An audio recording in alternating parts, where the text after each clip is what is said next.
दोस्तों, हर गुजरते दिन के साथ देश के करोड़ों भारतीयों के लिए अच्छी खबर आती जा रही है। कोरोना के काल की अब कमर टूट चुकी है और मरीज तेजी से ठीक होने लगे हैं।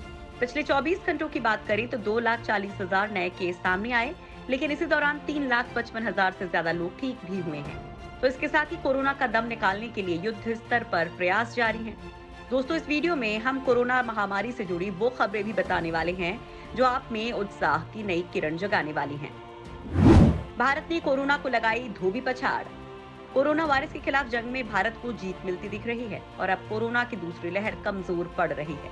भारत के अलग अलग हिस्सों में लगाई गई पाबंदियों और टीकाकरण अभियान का असर अब दिखने लगा है। कोरोना ट्रीटमेंट प्रोटोकॉल में बदलाव और जागरूकता के चलते अब कोरोना मरीज तेजी से ठीक होने लगे हैं, तो वहीं कोरोना के नए केस भी कम आ रहे हैं।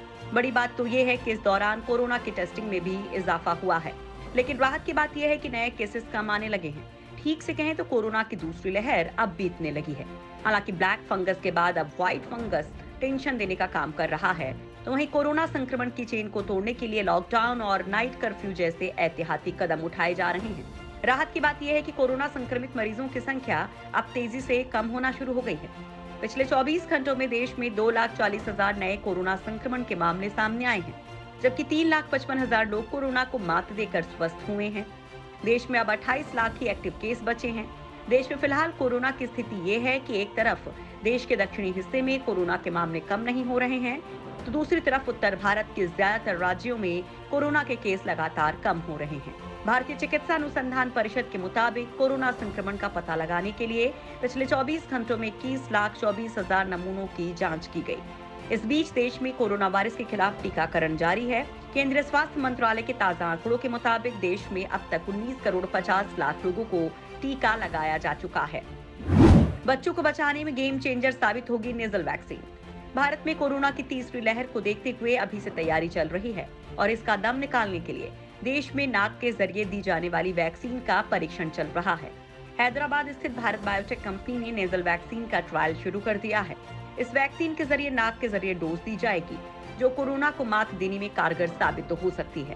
कंपनी के मुताबिक नेजल स्प्रे की सिर्फ 4 बूंदों की जरूरत होगी। नाक के दोनों छेदों में 2-2 बूंदें डाली जाएंगी।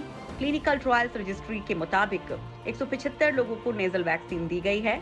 इन्हें 3 ग्रुप में बांटा गया है। पहले और दूसरे ग्रुप में 70 वॉलंटियर्स रखे गए हैं और तीसरे में 35 वॉलंटियर्स रखे गए हैं।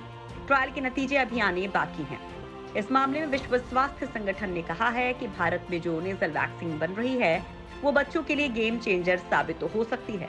इसे लगाना काफी आसान होगा। इसके साथ ही बच्चों की सांस की नली को प्रतिरक्षा प्रदान करेगी। हालांकि तब तक अधिक से अधिक वयस्कों, विशेषकर शिक्षकों को टीकाकरण की आवश्यकता होगी। जब कोरोना का सामुदायिक प्रसारण का जोखिम कम हो तभी स्कूलों को खोला जाए। वहीं केंद्र सरकार ने कहा है कि बच्चे संक्रमण से सुरक्षित नहीं हैं, लेकिन प्रभाव बहुत कम है।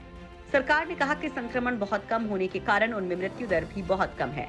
वहीं प्रधानमंत्री नरेंद्र मोदी ने जिलाधिकारियों के साथ बैठक में युवाओं और बच्चों में संक्रमण के संचरण और गंभीरता पर डेटा इकट्ठा करने के लिए कहा है। कोरोना के नए वेरिएंट पर बेहद असरदार है वैक्सीन। भारत में कोरोना की दूसरी लहर के लिए जिम्मेदार कोरोना के नए वेरिएंट यानी B16172 पर वैक्सीन इफेक्टिव है, लेकिन तब तो जब वैक्सीन की दोनों डोज ली जाएं। एक रिसर्च में दावा किया गया है कि कोरोना के नए वेरिएंट के प्रभाव को कम करने के लिए केवल एक डोज काफी नहीं है। इस वेरिएंट के असर को कम करने के लिए वैक्सीन की दोनों डोज लेना जरूरी है। एक्सपर्ट्स के मुताबिक भारत को अब वैक्सीनेशन अभियान कवरेज के विस्तार और तेजी पर ध्यान देना चाहिए।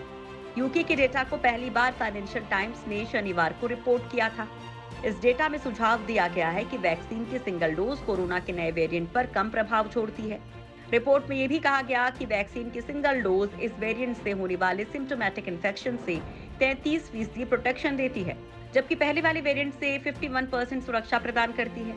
ये डेटा यूके में फाइजर बायोएनटेक और ऑक्सफोर्ड एस्ट्राजेनेका वैक्सीन लेने वाले लोगों के संयुक्त विश्लेषण पर आधारित है।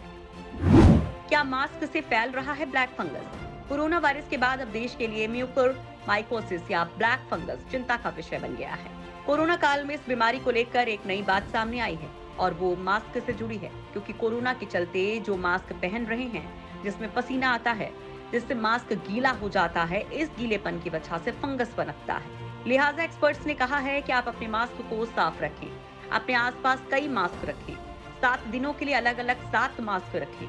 मास्क इस्तेमाल करने के बाद उन्हें धो दें और धूप में अच्छे से सुखा दें। इसके साथ ही अपने मुंह पर गंदगी ना होने दें। मुंह धोना, ब्रश करना भी बहुत जरूरी है।